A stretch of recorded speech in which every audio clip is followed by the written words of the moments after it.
He saw her, a black woman in a simple gray sweatsuit, sitting in the most expensive seat on the plane, and he laughed. Must be a diversity quota, he sneered to his partner, loud enough for the cabin to hear. He ordered his Dom Perignon, demanding the flight attendant cater to his every whim, all while mocking the woman who sipped her ginger ale. He thought his Patek Philippe watch and first-class ticket made him a king. He didn't know he was mocking the one person who could end his career with a single text. He didn't know he was on her plane. Before we begin, comment where you are watching from today, and make sure to subscribe because tomorrow's story is one you don't want to miss. Now, let's get into it. The Aurajet International flagship lounge at JFK's Terminal 8 was a predictable symphony of hushed efficiency. Marble floors gleamed under warm, recessed lighting, and the clinking of heavy glassware against stone countertops provided a gentle percussion. The lounge was designed to be an oasis, a bubble of champagne-fueled tranquility before the transatlantic hop. Serafina Jordan, seated in a secluded corner, found it anything but tranquil. She was dressed in a way that screamed anonymous, not billionaire. A charcoal gray Loro Piana cashmere tracksuit, a garment that cost more than most people's monthly rent, looked to the untrained eye like simple sweats. Her hair was pulled back in a neat bun, and her only accessory was a simple, understated Cartier watch. She was 42, but her unadorned face and clear, observant eyes made her age ambiguous. On her lap, a worn paperback, not a flashing iPad. She was in 1A for Flight 101 to London Heathrow, and she was, as always, working. Serafina was the founder and majority shareholder of the Jordan Capital Group, the private equity firm that had, 3 years prior, acquired a controlling stake in Aurajet International. The airline had been failing, a legacy carrier bleeding money. Serafina, known for her Midas touch in logistics and tech, saw potential. She poured billions into retrofitting the fleet, retraining staff, and most importantly, elevating the customer experience. But she was an old-school CEO. She didn't trust reports. She trusted her own eyes. This was her quarterly ghost flight, flying as a regular passenger to see where the polish was flawless and where the veneer cracked. The crack appeared in the form of Marcus Thorne. He swaggered into the lounge like he owned it, which in his mind he probably did.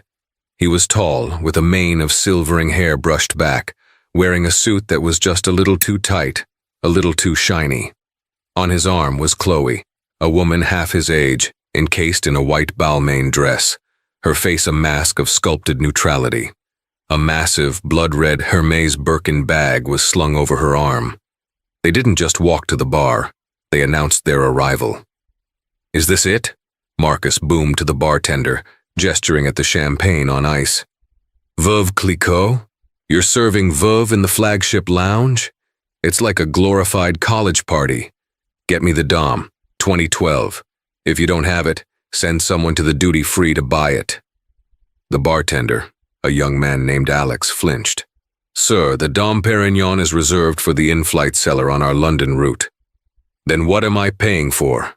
Marcus snapped. "This." He tapped his wrist, where a Patek Philippe Nautilus gleamed. "This watch costs more than your salary. I don't drink commuter champagne." Chloe giggled, a sound like tiny, sharp bells. "He's just so particular, darling." Serafina watched, her eyes narrowing. She knew for a fact that the 2012 Dom was stocked, but also that it was against lounge policy to open it here. The bartender was following the rules. She made a small note on her phone, time-stamping the incident. "JFK T8 Lounge, 6:15 p.m., M. Thorne, self-ID'd Patek. Abusive to staff Ari Champagne." Alex, bartender, held composure well, but lounge manager should have stepped in. She returned to her book, tuning them out as the pre-boarding announcement for Flight 101 began. She gathered her simple Tumi carry-on and headed toward the gate, joining the first class and Aura Executive Platinum line. She was third in line when Marcus and Chloe pushed past 2 other passengers to stand directly behind her. Marcus was still complaining. "It's absurd. The whole point of flying first is to be separated from, well, you know." He looked at Serafina's back. He saw the gray sweatsuit, the simple sneakers, the nondescript bag. He leaned into Chloe and said in a stage whisper that was designed to be heard, "Must be an employee, probably a non-revenue ticket. They really should make them board last. It just cheapens the whole experience." Serafina didn't turn. She didn't react. She simply waited for the gate agent to scan her boarding pass. "Welcome, Miss Jordan," the agent said with a professional smile. "Thank you," Serafina replied, her voice warm but quiet. She stepped onto the jet bridge. Behind her, she heard Marcus laugh. Jordan, probably a diversity hire from baggage handling who won a raffle. Amazing. Serafina Jordan, the diversity hire, walked down the carpeted ramp, turned left into the exclusive first-class cabin of the Boeing 777-300ER, and settled into Suite 1A, the most private and spacious seat on her entire aircraft. The Aurajet First-Class Sky Suite was Serafina's flagship project. Each of the 8 suites was a private cocoon of brushed aluminum, cream leather, and soft, close mahogany doors. Serafina had personally overseen the design, from the thread count of the pajamas to the weight of the silver-plated cutlery. She stowed her Toomey bag, slipped off her sneakers, and put on the provided slippers. She declined the pre-departure pajamas, preferring to change later. She was analyzing the new amenity kit, a sleek leather case by a sustainable British brand, Aspinal of London, when Marcus Thorne and Chloe arrived. Their seats were 1C and 1D, the adjacent center suites. Marcus stopped dead when he saw Serafina in 1A. His eyes raked over her, from her simple bun down to her gray socks. He visibly recoiled, as if finding a bug in his salad. Chloe just stared. "Oh," she said, her voice dripping with disappointment. "You've got to be kidding me," Marcus muttered. He flagged down the lead purser, a polished woman in her 50s with a name tag that read Evelyn Shaw. "Excuse me," Marcus said, not bothering to lower his voice. "I believe there's been a mistake. We are in 1C and D, but I was under the impression this cabin was exclusive." Evelyn, a 25-year veteran of the skies, pasted on her customer service smile. "Welcome aboard, Mr. Thorne. Aurajet First is our most exclusive cabin. Is there a problem with your suite?" "The problem," Marcus said, gesturing unsubtly at Serafina, "is her. In 1A. Is that really a full-fare passenger?" Serafina didn't even look up from the amenity kit. She was testing the zipper. Evelyn's smile faltered for a fraction of a second. She glanced at her official flight manifest. "Sir, all passengers in this cabin are ticketed for first class. Suite 1A is occupied by Miss Jordan." "Right, Miss Jordan." Marcus savored the name with sarcastic venom. "Well, fine, but I want it noted that I am not happy with the standard. Not at all." He and Chloe settled into their seats, the privacy screen between them immediately lowered. Evelyn, flustered, hurried to Serafina's suite. "Miss Jordan, a pre-departure beverage. We have our 2012 Dom Perignon, or a lovely Sauvignon Blanc." "I'll just have a ginger ale with ice and a lime, please," Serafina said, smiling up at her. "Of course," Evelyn said, looking slightly surprised. From across the aisle, a loud, derisive snort. "Did you hear that, Chloe? Ginger ale?" Marcus was laughing, a horrible braying sound. "Pays 5 figures for a ticket, or more likely doesn't, and she orders a soda. It's like giving a Stradivarius to a monkey." Chloe shrieked with laughter. "Marcus, you're awful!" Serafina's eyes met Evelyn's. In that moment, Serafina wasn't the owner. She was just a black woman, and Evelyn was an employee who had just heard an insult that was impossible to misinterpret. Evelyn's face went pale. She was trapped. On one hand, a loud, abusive, clearly wealthy passenger. On the other, a quiet passenger who was the target of that abuse. Evelyn made her choice. She broke eye contact with Serafina and scurried away. "Your ginger ale coming right up, ma'am," she called over her shoulder, her voice strained.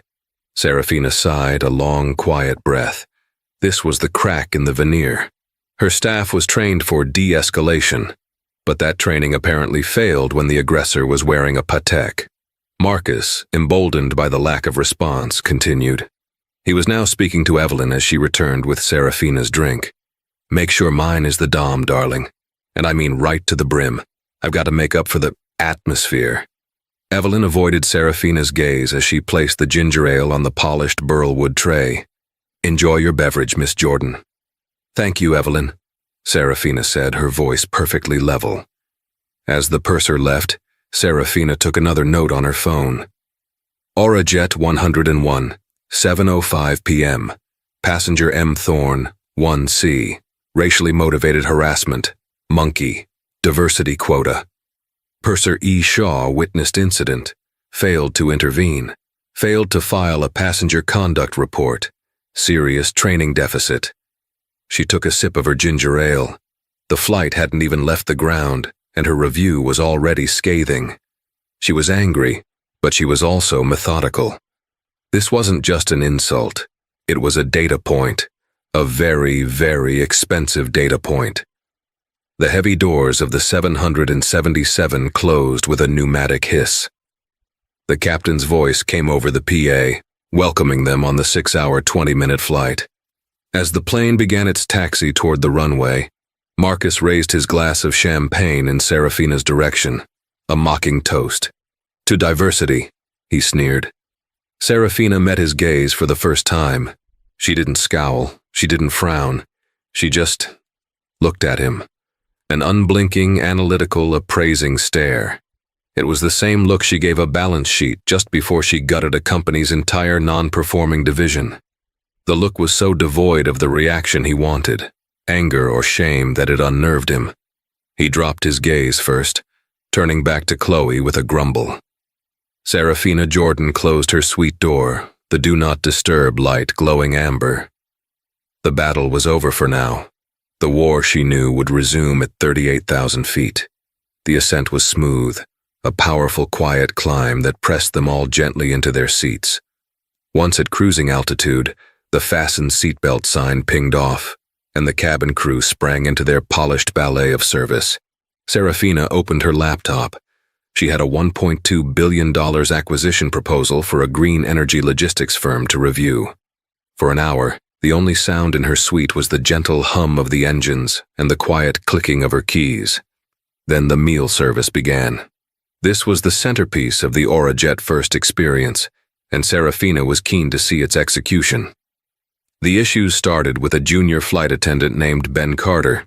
Ben was in his early 20s, and Serafina could see the nervous energy radiating from him. He was assigned to Marcus and Chloe. "You're amuse-bouche, Mr. Thorne," Ben said, his hand shaking slightly as he placed the tiny, intricate dish of seared scallop. "And Miss Davies, your chilled cucumber soup." "It's about time," Marcus grumbled, not looking up from his iPad. "And this wine," he said, swirling the Chassagne Montrachet. "It's not cold enough. Take it back. Bring me the whole bottle and a bucket of ice. I'll pour it myself. Clearly you can't be trusted." Yes, sir. Right away, sir," Ben stammered. As he turned, his elbow brushed the edge of Marcus's water glass, which was dangerously close to the aisle. A few drops of water splashed onto the plush carpet. Marcus exploded. "You clumsy oaf, are you an idiot? This is a $4,000 suit. You could have ruined it. Get me your superior. Now." Ben froze, his face ashen. "Sir, I'm so sorry, it was just water." "Now!" Marcus roared. The cabin, which had been a cocoon of privacy, was suddenly on high alert. The other 4 passengers, a Japanese businessman, an elderly British couple, all had their doors open. They were watching. Evelyn Shaw, the purser, rushed over, her face a mask of practiced calm. "Sir, what seems to be the problem?" "Your boy here," Marcus spat, "is incompetent. He nearly soaked me. I want him out of this cabin. Get him out of my sight. He can go serve the animals in economy where he belongs." This, Serafina thought, was the moment. This was where Evelyn was required by company policy to defend her crew and de-escalate the passenger. The policy was clear. Aurajet maintains a zero-tolerance policy for abuse toward its staff. Serafina watched, waiting.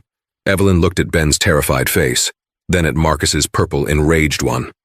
Ben, Evelyn said, her voice tight, go to the galley, assist with the main cabin prep. I will handle first-class service for Mr. Thorne. Ben looked crushed. Evelyn, go, now. Ben nodded, his shoulders slumped, and fled the cabin. Serafina's fingers flew across her phone. 9:30 p.m., M. Thorne. Abusive conduct toward F.A.B. Carter. Purser E. Shaw failed to defend staff. Ceded to abusive passenger demands. Removed F.A. from his station. Catastrophic leadership failure. Evelyn turned back to Marcus, her smile now verging on desperate. Mr. Thorne, I do apologize. Your next course is coming right up. And of course, a fresh bottle of the Montrachet. On the house. It's already on the house, woman. Marcus sneered. It's first class. Of course, sir, Evelyn said, bowing her head and retreating. Serafina had seen enough. This was no longer a review. It was an intervention. She pressed the call button. Evelyn appeared a moment later, her composure barely holding. Yes, Miss Jordan. Evelyn, Serafina said, her voice low but carrying. I'd like to see the passenger conduct report forms, please, and the captain's incident log. Evelyn's blood ran cold. This was not a request a normal passenger made. Ever. Ma'am, those are internal documents. I'm not permitted to. You're not permitted, or you haven't started one? Serafina asked. Before Evelyn could answer, Marcus leaned out of his suite, having heard the exchange. Trouble in paradise, sweetheart? Are they not treating you right? Maybe they ran out of ginger ale. He laughed, and Chloe joined in. Maybe she wants to file a complaint that the seat is too big. Serafina ignored him, her eyes locked on Evelyn. You are the lead purser on this flight. You have a passenger in 1C who has, in the last 2 hours, violated 3 separate Aurajet carriage policies. He has been racially abusive, he has verbally assaulted a member of your crew, and he has created a hostile environment for every other passenger. Your response was to punish your crew member and offer the aggressor more champagne. Explain your reasoning. The entire cabin went dead silent. The only sound was the roar of the engines. Evelyn's jaw worked, but no sound came out. Marcus stood up. Now you listen here, he said, stepping into the aisle. Who in the hell do you think you are? You're a passenger. A very lucky one at that. You don't get to review the staff. You don't get to question me. You sit there, drink your little soda, and be quiet. He took a step toward her suite. In fact, I'm tired of looking at you. Evelyn, I want her moved. Put her in the back, I don't care. Get her out of first class. Serafina looked at the man standing in the aisle, his face puffed with arrogance and alcohol. She looked at the purser, paralyzed by indecision. Evelyn, Serafina said, her voice now edged with steel. A moment ago, Mr. Thorne suggested I was a monkey. Just now, he ordered you to remove me from a seat I paid for. I am a black woman, and your passenger in 1C is a racist bully. This is a Code 3 passenger conduct violation, and it requires you to notify the captain immediately. Why have you not done so? Evelyn stammered. Miss Jordan, it's a delicate situation. Mr. Thorne is one of our top-tier flyers. He's a top-tier bigot is what he is, Serafina said. This broke Marcus. You bitch, he yelled. You call me a racist? You with your chip on your shoulder who probably scammed your way in here. You're the problem, people like you. He was fully in the aisle, looming. Serafina didn't flinch. She simply raised her phone. Evelyn, she said, her voice dangerously calm. Get the captain, or I will. Using the satellite phone. My access code is Alpha Juliet 001. The change in Evelyn Shaw was instantaneous and absolute. It was as if she had been struck by lightning. Her face, which had been pale with panic, turned a chalky, bloodless white. Her body went rigid. Alpha Juliet 001. It wasn't just a code, it was the code. Every lead purser, every captain, every operations director memorized a handful of priority codes. There were codes for hijackings, for medical emergencies, for catastrophic failure. And then there was that one. The one they were told they would likely never ever hear. It was the personal high-priority override code for Serafina Jordan, the owner. Evelyn's mouth opened and closed.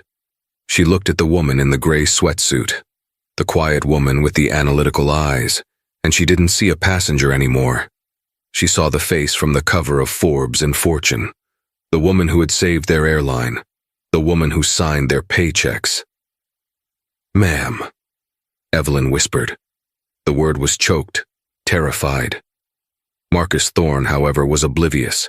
He was too consumed by his own rage. "What is that more nonsense, some secret employee code? Is that your little HR complaint number? Nobody cares. I'll have your job. I'll have her job." "Mr. Thorne," Evelyn said, her voice a high-pitched, trembling squeak. "You need to sit down, now." "I will not sit down. I am the customer." "No," Serafina said, finally standing up. She was not a tall woman, but she projected an authority that filled the cabin. "You are the problem." She turned to the trembling purser. "Evelyn, you have failed. You failed your crew, you failed your passengers, and you failed your company. Go to the galley. Get on the phone. Tell Captain Morrison that Miss Jordan is in 1A and that we have a Code 7 breach in the first-class cabin." "A Code 7, Evelyn whispered. That was imminent threat to cabin staff integrity. "Mr. Thorne has verbally assaulted staff and threatened a passenger. Yes, Code 7. I want this plane met at the gate by Metropolitan Police and the Orajet UK Operations Director, Jonathan Briggs. Tell Jonathan to meet me on the jet bridge. Is that clear?" Evelyn, on the verge of tears, could only nod. Yes, Miss Jordan. Right away." She fled. The cabin was so quiet the hum of the engine sounded like a roar. Marcus Thorne's anger suddenly evaporated, replaced by a cold, confusing dread. He'd heard the names: Captain Morrison, Jonathan Briggs, Miss Jordan. He looked at Chloe, whose face was as white as her dress. She was frantically typing Serafina's name into her phone. "Marcus," Chloe whispered, her hand shaking as she held up the screen. Marcus squinted. He saw the Forbes article. "The Queen of the Skies, How Serafina Jordan's Billions Rescued Orajet." There was a picture of Serafina not in sweats but in a stunning blue Armani suit, standing in front of the exact 777 they were currently on. Marcus made a sound, a small, strangled gulp. He staggered back, collapsing into his suite. "No," he breathed. No, it's a coincidence, it's a different person." But he knew it wasn't. The eyes, the calm, appraising eyes were the same. He looked at Serafina, who was still standing. "Miss Jordan," he stammered, his voice suddenly sycophantic. I think there has been a terrible misunderstanding. I had no idea. No idea of what, Mr. Thorne?" Serafina's voice was ice. "That I owned the plane. Does that make me less of a monkey? Does my net worth change the fact that you thought I was a diversity hire who didn't belong?" I was joking," he pleaded, a bead of sweat tracing a line down his temple. It was banter, just a cabin banter. Right, Chloe?" Chloe looked like she was going to be sick. I don't feel well," she whimpered, closing her suite door. "You weren't joking," Serafina said. "You were articulating your worldview. You believe your money makes you superior. You believe your race makes you superior. You believe that your status gives you the right to abuse people you see as lesser, whether that's a young flight attendant or a black woman. The problem is you're not used to lesser people having the power to hold you accountable." Less than 2 minutes later, the chime for the PA sounded, but it was a specific, short chime only for the first-class cabin. "This is Captain Morrison speaking." His voice was deep, authoritative, and clipped. "Miss Jordan, I have been appraised of the situation. I apologize profusely for the conduct you have had to endure. We are 3 hours from Heathrow. Ground security and executive management will be meeting our flight. Do you require any further action from the flight deck? Is your safety compromised?" Marcus looked like he might faint. The captain was apologizing to her. "No, thank you, Captain," Serafina said, her voice perfectly clear. My safety is not at risk. The threat has been neutralized, but please pass my thanks to the cockpit crew, and I would like to speak to Flight Attendant Ben Carter in the galley at his convenience. Understood, Miss Jordan. Morrison out. Serafina sat back down in 1A. She looked at Marcus, who was now a puddle of terror in his $4,000 suit. Please, Miss Jordan, he begged, leaning out. My job. I'm a partner at Greystone Capital. We do business with airlines. This can't get out. Please, I'll do anything. I'll donate to your favorite charity, a large amount. Serafina looked at him, her expression unreadable. Mr. Thorne, you have spent the last 2 hours providing me with the most valuable, unfiltered market research I have ever received. You exposed a critical weakness in my company's culture. I should be thanking you. She picked up her laptop. Now, if you'll excuse me, I have a $1.2 billion acquisition to review.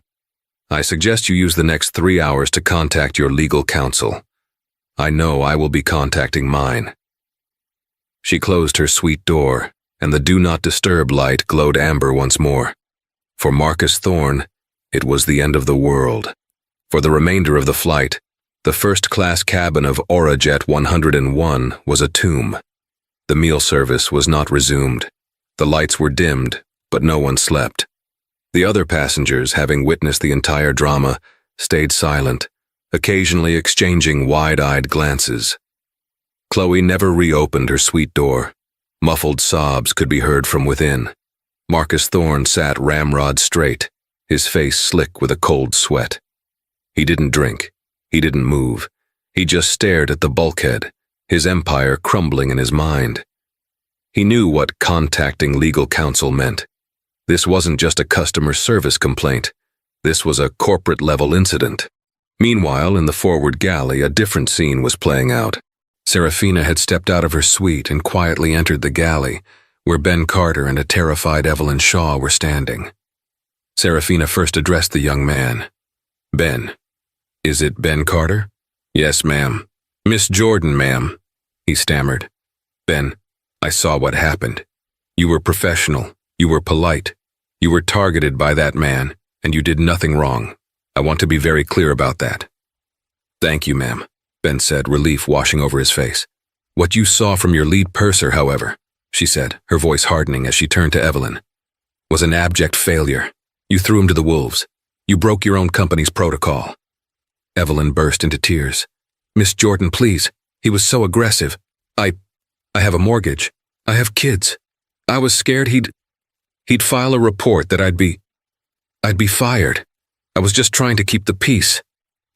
You weren't keeping the peace, Serafina corrected her. You were sacrificing your crew to appease a bully. My new policy, which you clearly haven't read, states that in a conflict between an abusive passenger and a crew member, Aurajet backs the crew. Always. You had the power to have Mr. Thorne arrested. You had the power to tell the captain. You had the power to issue a formal red card warning. You did none of those things. Instead, you offered him more wine. I'm so sorry. Please don't fire me, Evelyn wept. That's not my decision to make right here, Serafina said, though it absolutely was. Your future will be decided by Jonathan Briggs and HR. But I will tell you this, Evelyn. Your actions tonight showed me that you are not, in your current state, qualified to lead a team. You are demoted from purser, effective immediately. You will finish this flight as a standard attendant. Ben, she said, turning to him, you will be the acting lead for the remainder of the flight. Log the incident, prepare the cabin for landing, and coordinate with the ground crew. Can you do that? Ben, stunned, stood up straighter. Yes, ma'am, I can. Good. Serafina gave him a nod. Your composure under pressure is exactly what I look for in a leader. She left the galley and returned to her seat. The descent into London was heavy with dread. As the 777's wheels screeched onto the runway at Heathrow, Marcus Thorne looked like a man being led to his own execution. The plane taxied to its gate at Terminal 5. The fastened seatbelt sign pinged off. But before anyone could even think of standing, the captain's voice came on. "Good morning, ladies and gentlemen, and welcome to London Heathrow. We ask that all passengers please remain seated. The cabin door is about to be opened, and we will have officials boarding the aircraft. Please remain seated until instructed." Marcus squeezed his eyes shut. The door opened. Serafina watched as 2 uniformed Metropolitan Police constables boarded, followed by a man in a perfectly tailored suit. This was Jonathan Briggs, the Orajet UK operations director. He was sharp, fast-moving, and looked furious. He walked directly to Suite 1A, ignoring everyone else. He bowed his head slightly. "Miss Jordan, welcome to London. I am appalled. I cannot apologize enough." "Save it, Jonathan," Serafina said, gathering her Toomey bag. "The problem is in 1C and 1D. Jonathan nodded, his face grim. He turned to the police. "Constables, Mr. Marcus Thorne in 1C and Miss Chloe Davies in 1D. They are to be escorted off the aircraft. Their details are being flagged, and Orajet is pressing for a full public order offense, citing threatening and discriminatory behavior." The constables moved. "Mr. Thorne, please come with us." Marcus stood, his legs shaking. As he stepped into the aisle, he had to pass Serafina's suite. He stopped, his face a grotesque mask of desperation. "Miss Jordan, Serafina, please. I have a family. This will ruin me. It was a mistake. A stupid, drunken mistake." Serafina looked at him, her face as hard as marble. "When you laughed at me, you were sober. When you called me a monkey, you were sober. When you told your partner I was a diversity quota, you were sober. Your drunken mistake was just your real self, but louder. Your apologies are worthless because you're not sorry for what you did. You're just sorry you got caught by me. Get off my plane." The constables grabbed his arms. "Sir, let's go." They hauled him out. Chloe followed, hiding her face, sobbing. As they were marched down the jet bridge, every passenger in business class and premium economy watched. Many, having heard the commotion, were recording on their phones. The walk of shame was total, public, and humiliating. Serafina was the next to deplane. Jonathan Briggs walked with her. "What's his status, Jonathan?" she asked. "Thorne is executive platinum, or he was," Jonathan said, typing on his tablet. "I've just revoked his status, voided his 4 million air miles, and placed him on the permanent no-fly list. He is banned from Orajet, and by proxy, our entire partner alliance. He won't be flying on any reputable carrier for the rest of his life." "Good," Serafina said. "And Miss Shaw?" "Demoted as you instructed.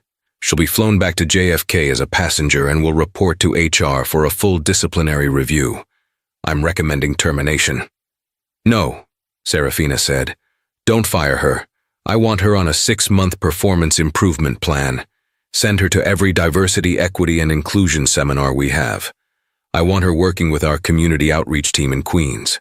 She's not a lost cause. She's a product of a weak culture. She's a mirror. I want her retrained. Ben Carter, however, fast-track him. I want him in leadership training by next month." "Yes, Miss Jordan," Jonathan said, impressed. They reached the end of the jet bridge. Serafina paused. "The videos from the cabin are going to leak, Jonathan. They'll be on the Daily Mail by noon. Get ahead of it. I want a statement from Orajet. No, we apologize for the incident fluff. I want it strong." She dictated it right there. Orajet International confirms that 2 passengers were removed from Flight 101 upon arrival in London due to their repeated and reprehensible verbal abuse and discriminatory harassment of a fellow passenger and crew. Orajet has a zero-tolerance policy for racism, bigotry, and abuse. The passengers in question have been banned for life. We are proud of our crew for handling a difficult situation and ensuring the safety of the cabin. "What about you, Miss Jordan?" Jonathan asked. "The press will find out it was you." "Let them," Serafina said, adjusting the strap of her bag. "It's time the world knew exactly what this airline stands for. The fallout was not just fast, it was catastrophic. By the time Serafina was in her car heading to her London flat, The hashtag #AuraJetRacist was trending. Someone's blurry phone video of Marcus being hauled off the plane was all over Twitter, now X. "That's Marcus Thorne," someone in the finance world tweeted. "Partner at Greystone Capital. What did he do?" The Daily Mail had the story by 10 a.m., the New York Post by noon. Billionaire's bigot, Patek-wearing PE partner Marcus Thorne kicked off flight, banned for life after racist tirade. The victim? Only the billionaire black woman who owns the airline. The story was irresistible. It was a perfect, self-contained drama of hubris and karma. At the London offices of Greystone Capital, an emergency board meeting was called. Greystone was an old money firm, and its reputation was everything. Marcus Thorne, with his flashy new money style, had always been tolerated because he was a rainmaker. But this was different. This was a public relations nuclear bomb. The firm's senior partner, a stoic man named Alistair Reed, read the Aurajet official statement aloud. "Reprehensible verbal abuse and discriminatory harassment. This is the official statement from an $8 billion corporation. A corporation, I might add, that we share several institutional investors with." "He's a fool," another partner spat. "To do this on any flight is moronic. To do it to Serafina Jordan? The woman is a legend. She's on the board of the most powerful tech fund in the world. She's Serafina Jordan." The problem was, Marcus was the lead on their biggest deal. A $3.4 billion hostile takeover of a beloved family-run green energy company in California. The deal was already facing public backlash for being a vulture capital move. The phone rang in the boardroom. It was the CEO of the green energy company. "Alistair," the CEO's voice was frigid. "I just saw the news. We are, effective immediately, rejecting your offer. We will not, under any circumstances, allow our company, our employees, or our legacy to be associated with the kind of culture represented by Mr. Thorne. Any further attempts at contact will be considered hostile harassment. We are done." The line went dead. The $3.4 billion deal, which would have netted Greystone a fortune, was gone. Evaporated. Alistair Reed looked at his partners. The decision was unanimous. Marcus was still being processed at the Heathrow police station. He was released with a fine and a caution. When his corporate Amex was declined, his company phone buzzed. It was an email from Alistair Reed. The subject: termination of employment. "Marcus," the email began, "your actions on Aurajet 101 were not just a personal embarrassment. They were a direct and catastrophic violation of the Greystone Capital Code of Conduct. Your reprehensible behavior, as Aurajet so accurately put it, has directly resulted in the collapse of the evergreen energy deal, costing this firm billions in potential revenue and inflicting incalculable damage to our reputation. You are fired, effective immediately, for cause. All unvested stock options are forfeit. Your partnership is dissolved. Do not come to the office. Your personal effects will be couriered to you. We are done." Marcus dropped his phone. It clattered to the floor of the police station lobby. For cause. That meant no severance, no golden parachute. All his unvested stock. That was tens of millions of dollars. Gone. In 6 hours. From JFK to LHR. He had flown from the top of the world to rock bottom. Chloe had it just as bad. As an influencer, her currency was her image. But the image of her hiding her face, being escorted off a plane, was not one her sponsors, Dior, Revolve, and a dozen high-end wellness brands, wanted to be associated with. By the end of the day, her contracts were all terminated, citing morality clauses. Marcus Thorne, banned from the airline, fired from his job, and publicly humiliated, was stranded in London. He couldn't even book a hotel. He had to take the Heathrow Express train to Paddington, a commoner journey he hadn't made in decades, and find a cheap hotel that would take his personal credit card. He was, in every sense of the word, grounded. A week later, Serafina Jordan walked into the 80th floor boardroom of the Aurajet Tower in New York. The mood was electric. The long, polished mahogany table reflected the severe gray skyline of Manhattan, but the energy in the room was anything but. Her executive team, her COO, David Chen, her CFO, Maria Gonzalez, her head of marketing, Richard Beale, and her general counsel, Annika Sharma, were all standing. They didn't just look respectful, they looked energized. "Good morning," Serafina said, taking her seat at the head of the table. "Richard, you first. What's the sentiment?" Richard Beale, a man who usually spoke in the cautious language of metrics and brand verticals, was practically vibrating. "Serafina, it's not like anything I've ever seen. Eventful doesn't cover it. The media storm has been 100% positive. We're not just an airline, we're a cultural moment." He clicked his remote. The large screen at the end of the room lit up. "Our social media mentions are up 4,100%. The hashtag #OraJetAccord, which we didn't even create, is trending. The Daily Show did a whole segment on Marcus Thorne, calling him the most expensive heckler in history. Every talk show, every news outlet has lauded our zero-tolerance stance. We're the heroes." He clicked to the next slide. "And it's not just talk. Bookings, first and business are up 18% week over week. But this is the kicker. Economy is up 22%. People are switching airlines. They're paying more to fly with us because, and this is a quote from a focus group last night, "OraJet is the only airline that has our back. We've become the brand of human dignity. You can't buy this kind of loyalty." "It's not all champagne." Annika Sharma, the general counsel, cut in, her voice precise. "Greystone Capital is, as expected, making noise. They're threatening to sue for tortious interference and defamation. They claim our public statement about Thorne's reprehensible behavior directly led to the collapse of their $3.4 billion evergreen energy deal." David Chen, the COO, scoffed. "Alastair Reed is a dinosaur. They're bleeding, they're just lashing out." "It's a bluff," Serafina said, her voice cutting through the chatter. The room went silent. "A noisy, desperate bluff. Annika, I want you to send a reply to Greystone. Inform them that we will not be retracting our statement, as it is factually accurate. Furthermore, inform them that if they proceed with this frivolous lawsuit, we will countersue for harassment and file a motion to unseal the entire passenger and crew testimony from Flight 101, including Miss Davies's. I doubt Mr. Thorne's partners want the full transcript of his monkey monologue read in open court." Annika smiled, a thin, sharp expression. "Understood. They'll be silent by 5 o'clock. "Good." Serafina leaned forward, lacing her fingers. "Now let's talk about why we're really here. Richard, I appreciate the good news, but we are not heroes. We got lucky.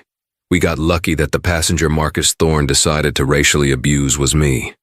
The owner. What if it had been a teacher from the Bronx who'd saved up for 5 years for that seat? What if it had been a junior executive on her first business trip? The system failed," she said, her voice dropping to a dangerous quiet.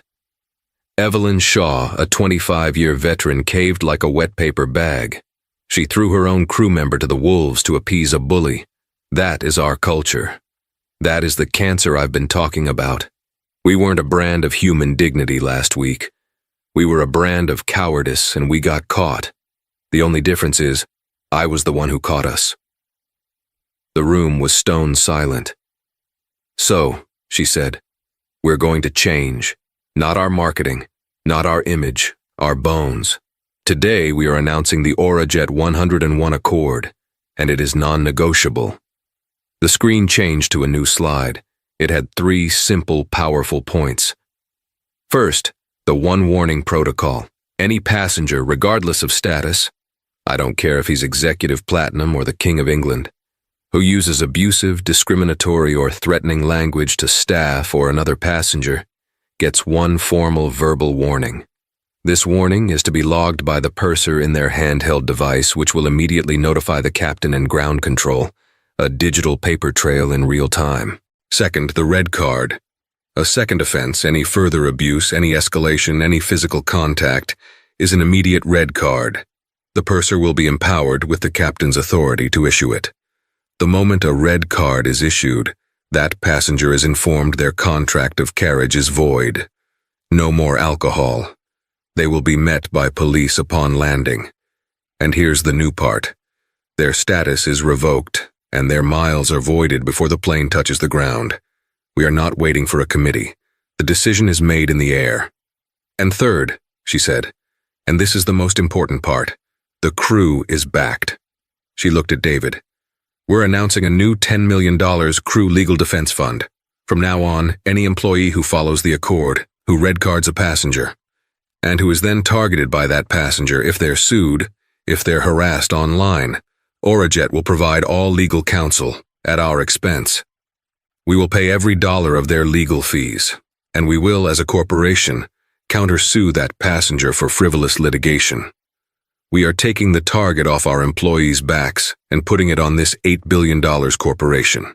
Let them sue me. The executives were stunned. This wasn't a PR move. This was a declaration of war against the Karen and Ken culture that had terrorized the service industry for a decade. David Chen let out a slow whistle. Serafina, that's revolutionary. The unions they'll build a statue of you. I don't want a statue, Serafina said. I want a crew that isn't scared to do their job. I want Evelyn Shaw to never again have to choose between her mortgage and her dignity.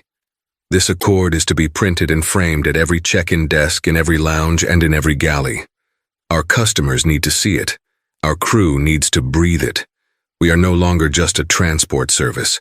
We are a global community, and in this community, dignity is not a luxury item. It is the standard. Make it happen. The ripple effect was immediate. Orajet's main rivals, Transamerican and Global United, were caught flat-footed.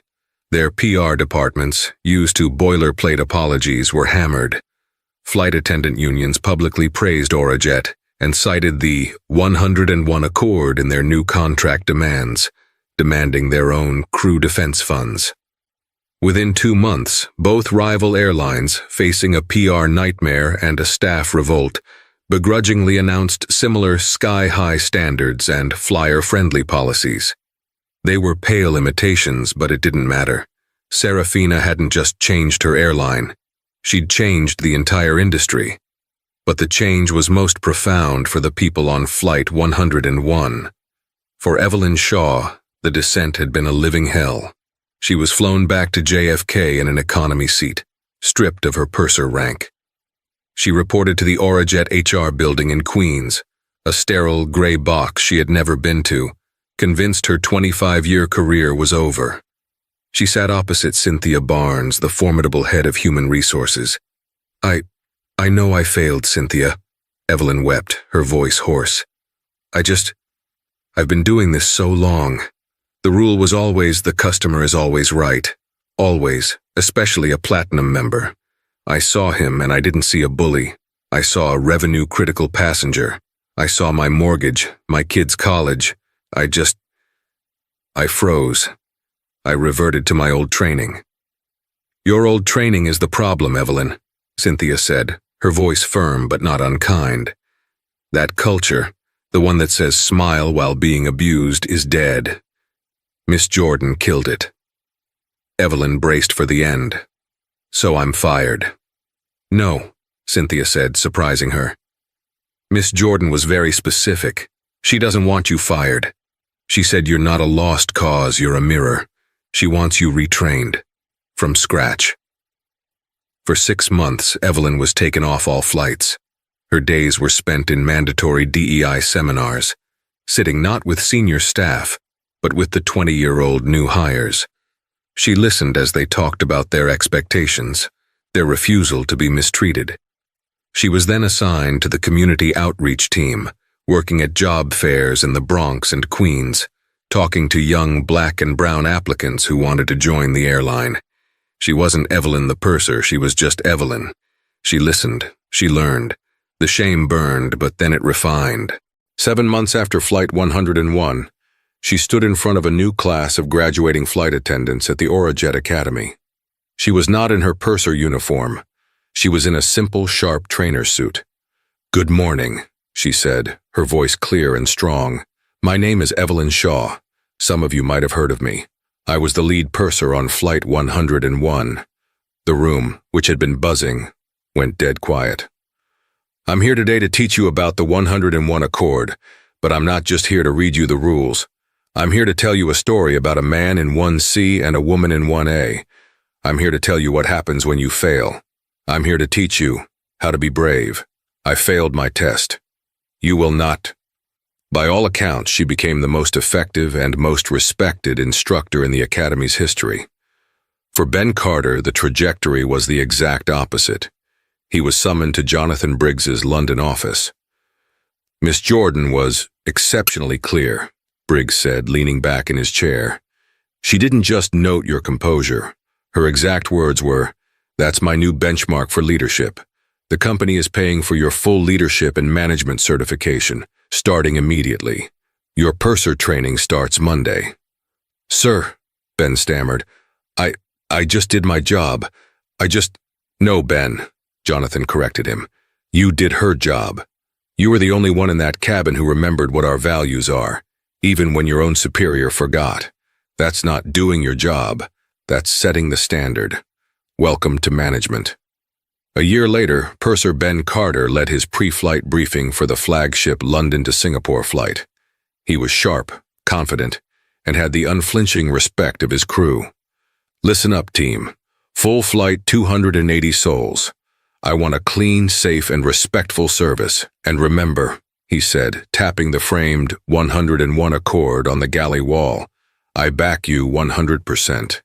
You see something, you say something. We don't tolerate abuse. Not for a platinum member, not for a celebrity, not for anyone. We are in this together." Got it? The crew's "yes, sir" was sharp and motivated. And for Marcus Thorne, the fall was bottomless. His wrongful termination lawsuit against Greystone Capital was laughed out of court. The judge, in a scathing 12-page dismissal, called it a frivolous and narcissistic attempt to blame others for his own odious behavior. He was ordered to pay Greystone's legal fees. He was a pariah. No firm in New York, London, or Hong Kong would touch him. He wasn't just unemployed. He was a reputational risk.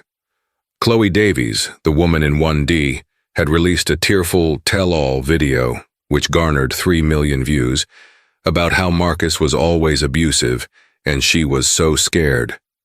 She'd sold the story, and the blood-red Birkin bag, and disappeared with a new, younger tech bro.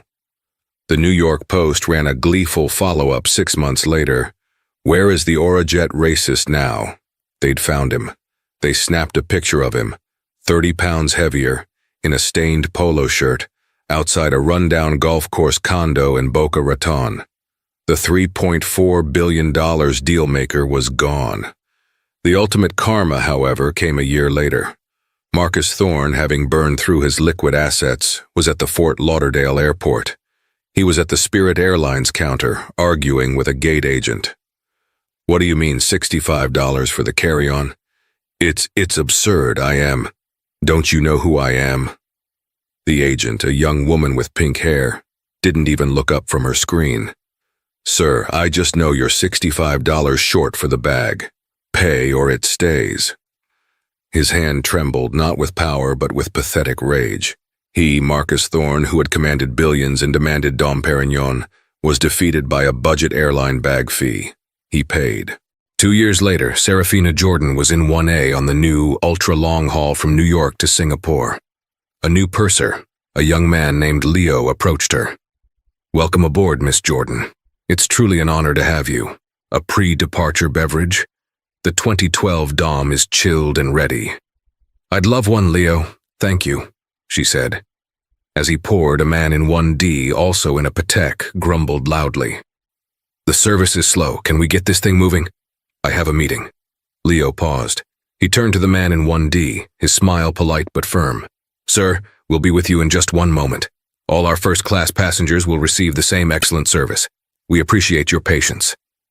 The man in 1D looked surprised for a second, then just nodded. "Fine. Thank you." The expectation had changed. The fear was gone. Serafina smiled, accepting her glass. She took a sip of the champagne, the bubbles crisp and perfect. She looked out the window as the massive engine spooled up. She closed her eyes, and for the first time truly relaxed on one of her own planes. The Accord was working. Her plane was safe. That right there is what happens when arrogance and prejudice crash into quiet, unshakable power. Marcus Thorne thought his money bought him the right to be cruel, to laugh at a black woman just for existing in his space. He didn't realize he was just a loud-mouthed guest in her house, and she had every right to throw him out. The karma in this story is so powerful because it wasn't just about being banned from a flight. It was about his entire world, built on a foundation of entitlement, crumbling to dust. His wallet, his reputation, his career, all gone because he couldn't stand to see a black woman in first class. What did you think of Marcus's downfall? Was it hard enough? Do you think Evelyn the purser deserved her second chance? Let me know your thoughts in the comments below. Thank you so much for listening to this story. If you love the drama and the hard-hitting karma, please show your support by hitting that like button. Share this video with someone who needs to see it. And most importantly, subscribe to the channel for more real-life drama stories, just like this one. Click that notification bell so you never miss an upload.